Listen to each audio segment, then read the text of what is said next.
Welcome back, MGM MarketAbilities podcast. It's me. It's Lucas. Wyatt. Nice to meet you. Nice to meet you. All right, so today we're going to talk about where do you start marketing if you have a new business. If you've had a business for a while, but you've been kind of just relying on word of mouth, or you've just been kind of coasting and you don't really know what to do next. You're like, I want to grow the business, but I don't know how do I get myself out there? What's the best way to get myself out there with this type of business or that type of business? Because I think that matters, because I think there's a lot of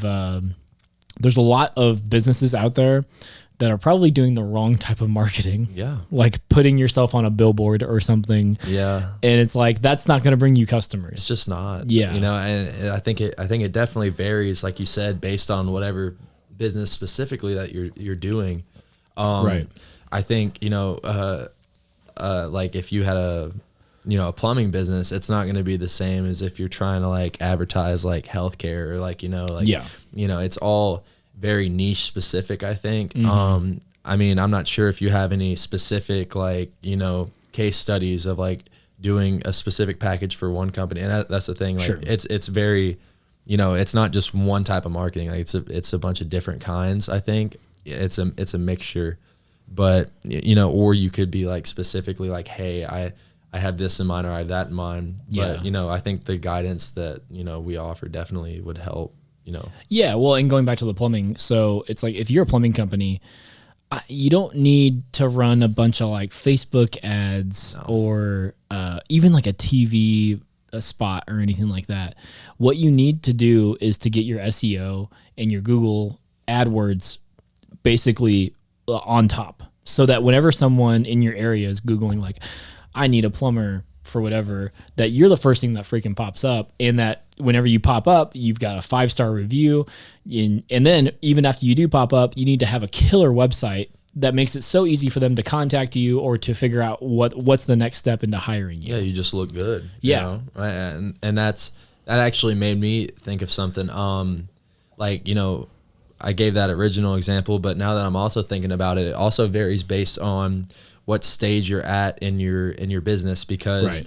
If you're like a local small town like business, like you said, the Google spot, or doing geofencing, your town, Sure. or Yeah. you're shooting close range. It's not Right. it's not like if you have a business in a small town in Wyoming, Yeah. do you really want to get in contact with the people in Los Angeles? Like, No. Yeah. if you another example, if you own a gym in Nevada, Yeah. you don't want somebody from Oregon. Like, you know what I'm saying? I don't think they're close. Are they close? Not really. No. No. It's still far enough away. Yeah, but you get what I'm saying. It's completely variable. And on the other end of thing, like if you have a product like maybe a seltzer or a protein cookie or something, like right. you're gonna want widespread, because For sure. people are gonna order your product. It's not a foot traffic based business.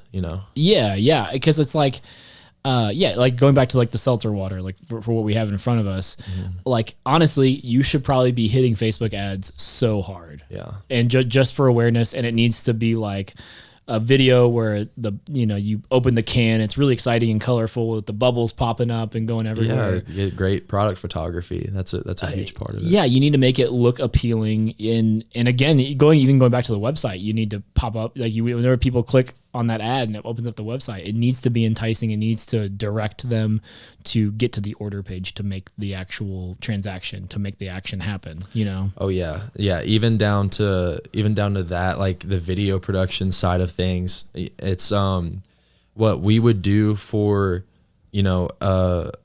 I mean, I don't know why I'm thinking of a gym right now. No, you're good. Go ahead. Yeah, but like when you think of that, it's probably more of like, you're going to show what the facility has. You're going to show like rates. You're going to show the people who own it and run it. Mm-hmm. When you're doing this, it's not really a face-based kind of thing, although it could be. I mean, you could be. Yeah. You could purchase the influencers or whatever, but if you wanted a cheaper, better way to do it, you could probably just shoot close-ups of it, like you said, like pouring in like a cup, or you know, like maybe it like exploding or something. I don't know, Yeah, something cool, right. something cool that's gonna captivate, you know, a large number of people's attention. Yeah. In comparison to like, you know, with a local place, you're probably gonna more so try to sell to people more than anything. Yeah. I feel like that's what matters more to the local audience, I would say.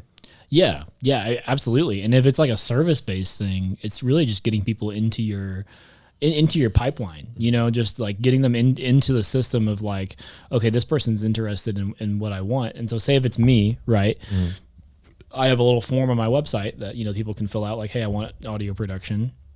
And it sends it into my website, and it kind of like, luckily I have a great website that kind of auto categorizes it. And it like, hey, like this person's interested in this thing. This is their budget. This, you know what I mean?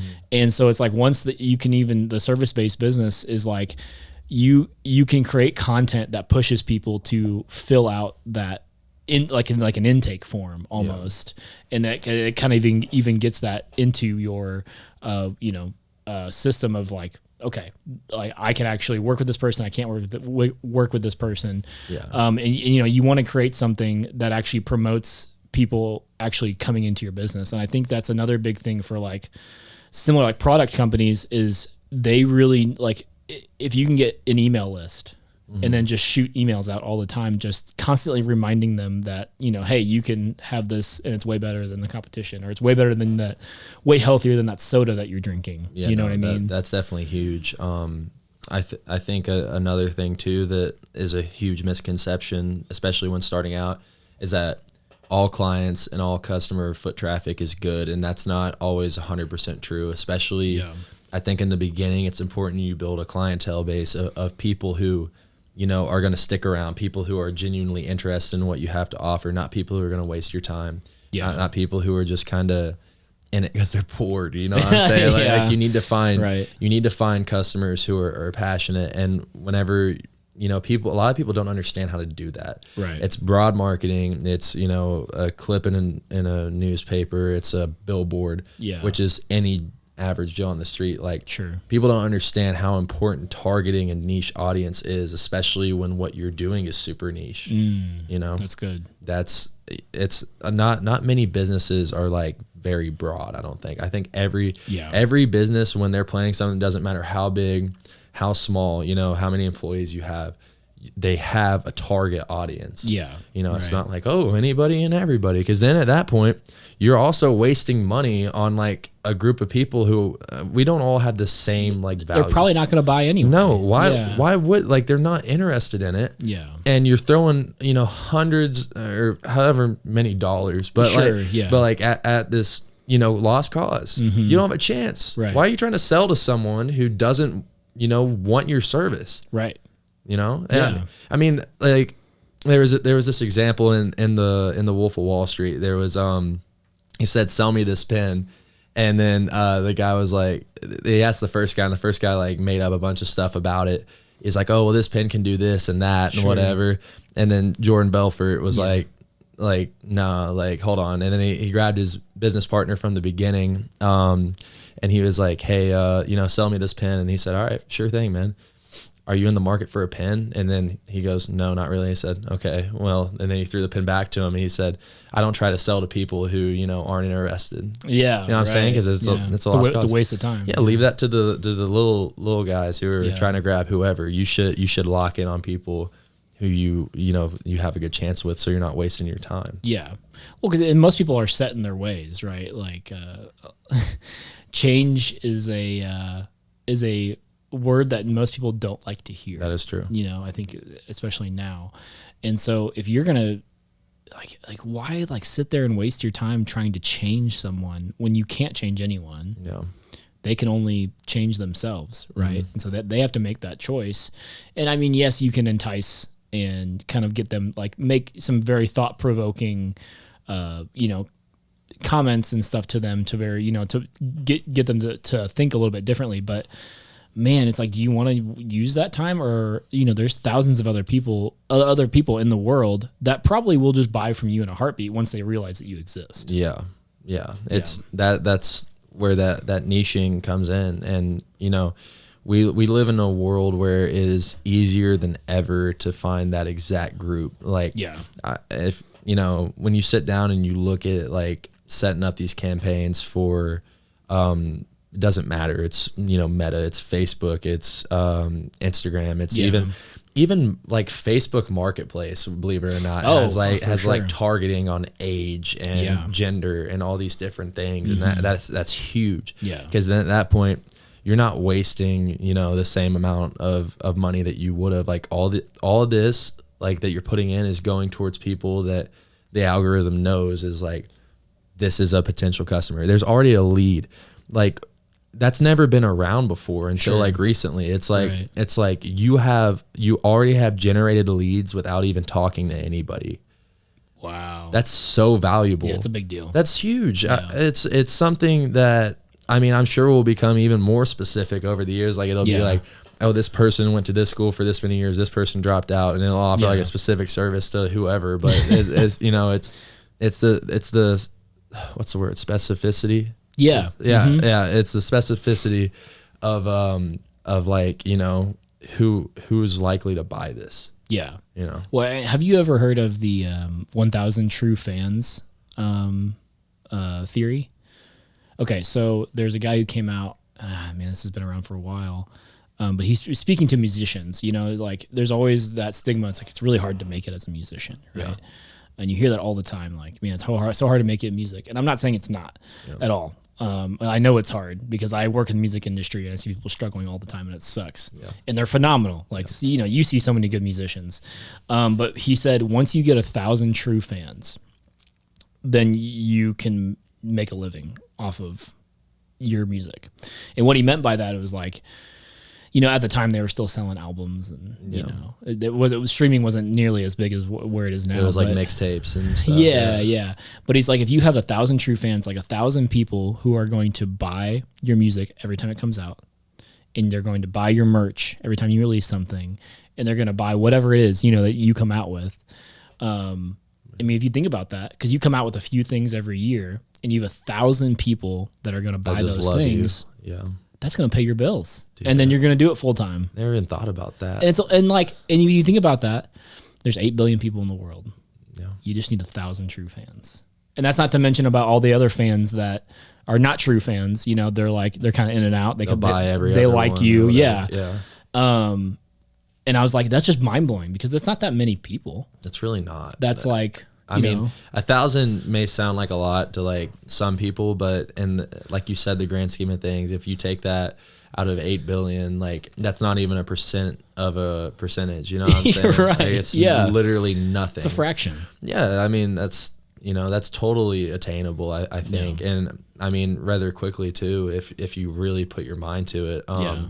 But I guess that line becomes like, I guess that's where all this, being specific with things really helps, because otherwise it's just, you don't have a lead, and then finding 1,000 fans is probably a lot harder.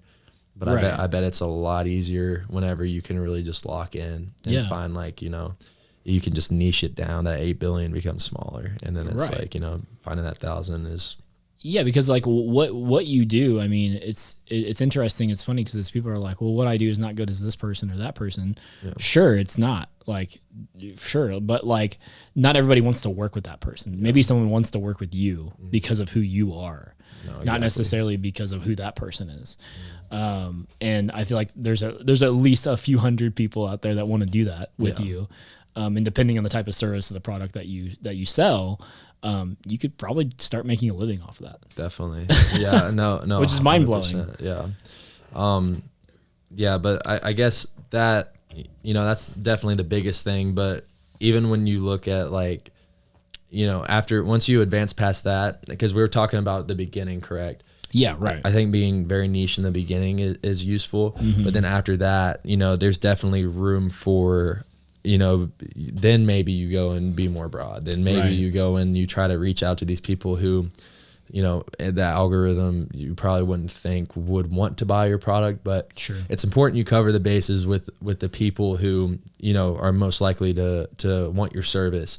But then from there, I'm sure there's people out there that's like, where do I go? I've already tapped into like the 55,000 people in the 4 states around me that Sure. would probably want it, then like that's when I think you try to go maybe more broad with things. Oh, for sure. And then you're just like, you know, you probably will find some people who you likely wouldn't think would be interested. Yeah. But they are.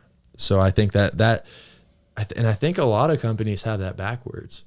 Now I'm thinking about people. What do you mean? People start broad. You know, try to catch every job that they can. Yeah, dude. They're super. I feel like that's what I've seen. At least, Yeah. like the smaller the newer, the smaller the business, the more broad everything is, and not niche specific. And then gradually over time, they're like, oh, we're gonna start pouring money into this because it's Sure. like very specific, and it's gonna find like these set few people. It doesn't even make sense to do that. Now that I'm Right. really thinking about it, it's, you know, it should be the other way around. Right. And I think it's weird. I think I get why though, because it's probably easier to be broad. Like you don't have to learn much to do that. You know what I'm saying? Well, you don't have to go deep. Yeah. No, you don't have to go down a rabbit hole. Yeah, right. And I guess that does save you some time, but at the same time, it's wasted null effort. Yeah. The only time that I think it would be okay to start broad is if like you need to pay your bills and you don't have any other income coming in. Yeah. So you need to take whatever job you can get with the skills that you currently have. Totally get that. But yeah, otherwise, if you're able to, if you have a blessing to have like a job and a place where you can start your business on the side, have time to do it, then yeah.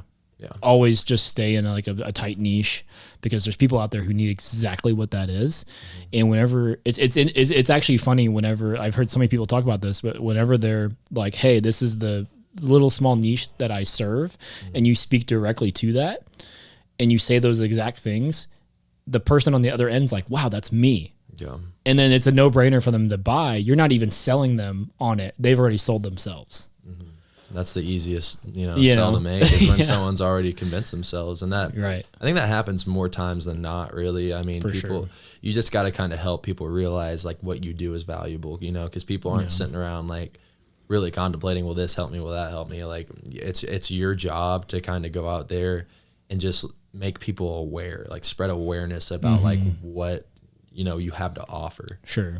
And, I think that kind of really puts your business in a whole nother light, a whole nother section, because I feel like people don't spend enough time on really marketing themselves and even not just marketing, but selling themselves. Right. You have to, I don't know about you, man, but I'm not doing much if like, like going and doing something I've never heard of before, if I'm not convinced, if someone hasn't convinced me or I haven't seen something to convince me. Yeah. So I think that's the biggest thing, especially we're in a world now where new types of businesses are opening up every day, like things that aren't even like normal. Right. Like it's just, there's new things that are required in today's world, and I think they're going to blow up over time, but like it's going to be hard to be one of those first ones, like the pioneers, unless you really are being backed by a strong like mission statement, like being like, here's what we do. Yeah. Here's why we can help you. Here's why we're valuable.